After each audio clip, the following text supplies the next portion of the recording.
নতুন আবার একটা রেসিপি নিয়ে চলে এসেছি। আজকে রেসিপিটা দেখার জন্য সবাইকে জানাই স্বাগত। আপনারা কেমন আছেন? আশা করি আপনারা ভালো আছেন। আপনাদের ভালোবাসায় আমরাও ভালো আছি। আমার খুব ঠান্ডা লেগেছে বলে ফ্রেন্ডস আমার গলাটা একটু গলায় ঠান্ডা লেগেছে, গলার ভয়েস অন্যরকম হয়ে গেছে। এই জন্য যদি কোনো কিছু কথারই হয়, ভুল হয়, তার জন্য আগে থেকেই ক্ষমা চাইছি। আজকে ঝিঙে আলু পোস্ত করব, তার জন্য ছোট ছোট করে আলু কেটে রেখেছি, তার সাথে ঝিঙেও ছোট ছোট কেটে রেখেছি। বাটির মধ্যে পোস্ত বেটে রেখেছি, তার সাথে হলুদ আর কাঁচা লঙ্কা। আগে থেকে গ্যাস অন করে কড়াই বসিয়ে দিয়েছি। খালি কড়াই গরম হয়ে গেছে, সরষের তেল দিয়ে দেবো। তেলটা গরম হওয়ার জন্য একটু সময় নেব।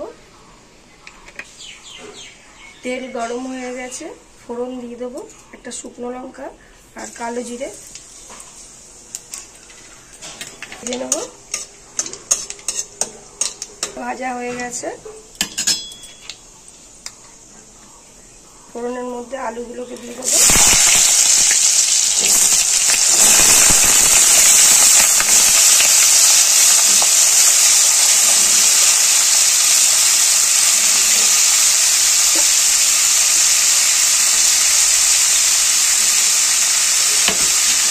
এটাকে ভেজে নেব।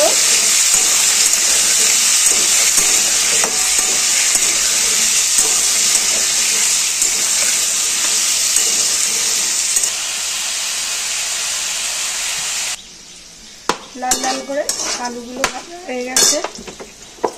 ঝিঙে কেটে রেখেছিলাম, ঝিঙেটা এবার দিয়ে দেবো।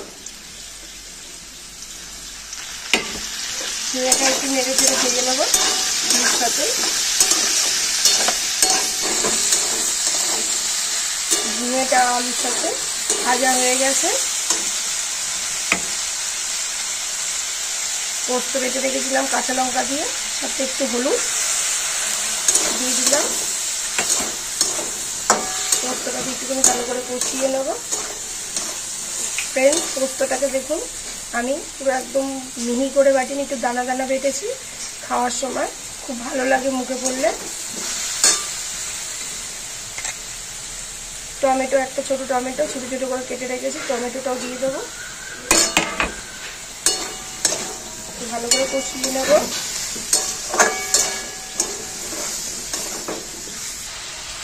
পোস্ত অনেকক্ষণ ধরে কষাতে নেই। এই পোস্ত এবং মশলা ধোয়া জল ছিল, সেই জলটা দিয়ে দেবো।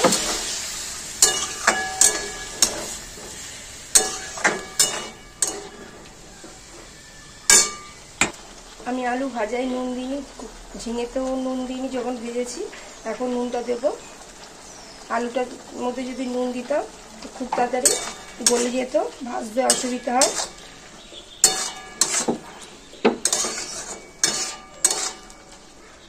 যেহেতু পোস্তর আলু একটু গোটা গোটাই রাখবো, ওই জন্য নুনটা পরে দিলাম।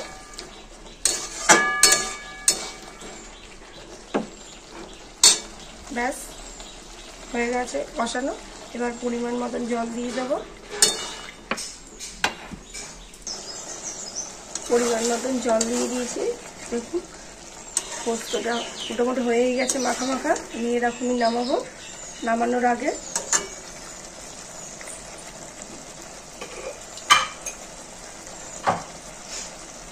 একটু চিনি দিয়ে দিলাম।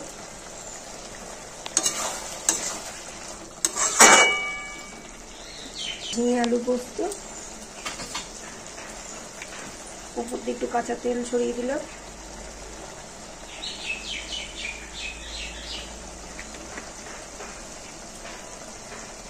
ব্যাস নামিয়ে নেবো এবার আমি ঝিঙে আলু পোস্তটা।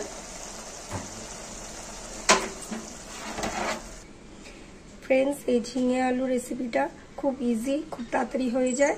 আপনারা বাড়িতে একদিন এরকমভাবে করে দেখতে পারেন, আশা করি খুব ভালো লাগবে। যদি ভালো লেগে থাকে আমার রেসিপিটা, তাহলে লাইক শেয়ার সাবস্ক্রাইব করে দেবেন ভালোবেসে। প্রতিদিনের মতন ভালো থাকবেন, সুস্থ থাকবেন। Thank you.